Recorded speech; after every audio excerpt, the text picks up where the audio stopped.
लगी कौन लिखाई साधारण ज्ञान प्रतियोगिता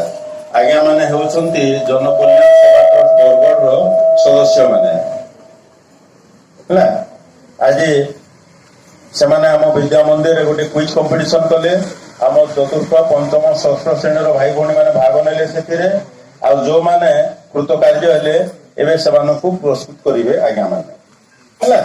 आमती बरगढ़ सारा समस्त स्कूल आज्ञा माने कंपटीशन कराउछंती जो भाई भौणी भाई कि भौणी फास्ट हे माने प्रथम स्थान रखिबे तांको आम बरगढ़ विराट पर्व कौन कि धनुयात्रा मंच रे सम्मानित करा जिवो। आज आम जो परीक्षा कराला जी प्रथम स्थान अधिकार करेंगे तांको कोठी पुरस्कृत करा जिवो पिला माने धनुयात्रा है तो मो आम समस्त तरफ साधारण ज्ञान प्रतियोगिता अनुष्ठित कराइथिबा जनकल्याण सेवा ट्रस्ट बर्ग समस्त कार्यकर्ता को मोर हार्दिक अभिनंदन जनाऊँगी एवं आम विद्या मंदिर को से बाछि अनेक अनेक कृतज्ञ आशा रखी भविष्य में कार्यक्रम आम मान करेंगे आम समस्ते जानवा और उत्साहित होगा भाग नेबा कि नहीं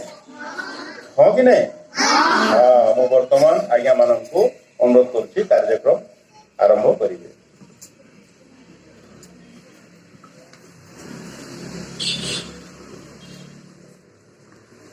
धन्यवाद सर। आज जनकल्याण सेवा ट्रस्ट पक्षर विवेकानंद शिशु विद्या मंदिर साधारण ज्ञान प्रतियोगिता कर स्कूल अध्यक्ष को प्रधान आचार्य को अनुष्ठान मुख्य शुभेच्छा कृतज्ञता जनाऊँ अनुमति क्रमे आज आम आप स्कूल क्विज कंपटीशन करूँ एवं जनकल्याण सेवा ट्रस्ट आम 2008 मसीह आरंभ करूँ 3 जन को लेकिन बर्तमान आम 10,000 ऊर्ध युवक युवती मैंने आम संस्था संश्लिष्ट आम कम कर 3 जन को लेकिन आम आरंभ करूँ ओडार 30टा जिले में सेवा कम करूँ। जनकल्याण सेवा ट्रस्ट कौन सरकारी अनुदान कौन राजनीतिक दल सहित आम संपत्ति ना आम लोक भिक्षावृत्ति मांगी आम सेवा कम करूँ सेवा कम मध्य अनेक गुड़े सेवा मध्य साधारण ज्ञान प्रतियोगिता गोटे भिन्न कहीं आम कुष्ठी सेवा करूँ रक्तदान शिविर करूँ विभिन्न सचेतनता शिविर करूँ वृक्षारोपण करूँ महामारी कोरोना समय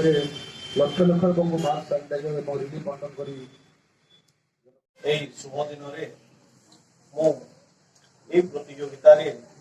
अंशग्रहण कर निजक धन्य मन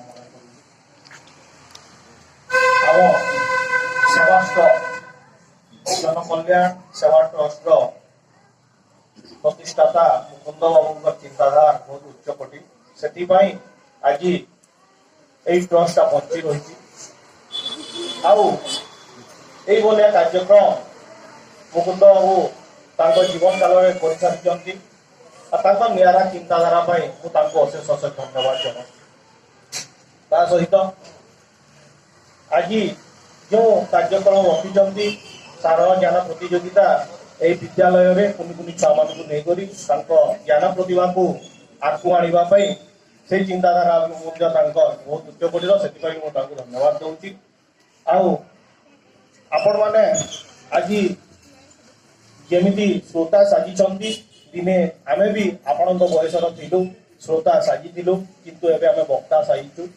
मु आशा करुची माँ भगवती सरस्वती प्रार्थना करुची जे आगामी दिन रे आपणकर भविष्य उज्जवल हो आपण भी दिने श्रोता सायंतु एपरी जनकल्याण ट्रस्ट जमती आज सुयोग हाथ बढ़े आपण मैंने भी आपण प्रतिभा साब्यस्त करी आपण भी दिने या आसबे बोली आशा करुची। धन्यवाद।